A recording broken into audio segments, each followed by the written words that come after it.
খাবা কোনটা? এটা খাবা?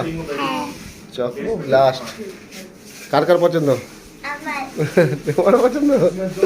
বোনাস তোমার তোমারও পছন্দ? তো চকো ব্লাস্ট কেক খেতে চলে এসছে। এটা কোথায় এসছে? আসুন, এটা কোথায়?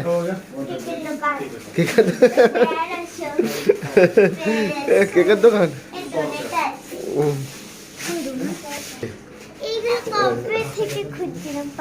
এগুলো ঠিক আছে, তোমরা এটা আগে খেয়ে নাও, তারপরে ওগুলো খাবা। তো তিন মূর্তি থেকে নিয়ে এসেছি দোকানে।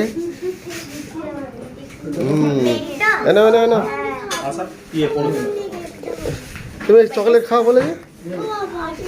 আচ্ছা ঠিক আছে, তোমার যেটা পছন্দ। তো দুজনে চকলেট আর একজন স্ট্রবেরি দাও। তো কেমন হয়েছে বলো, আগে খাও তারপরে তো ফিডব্যাক দেবা।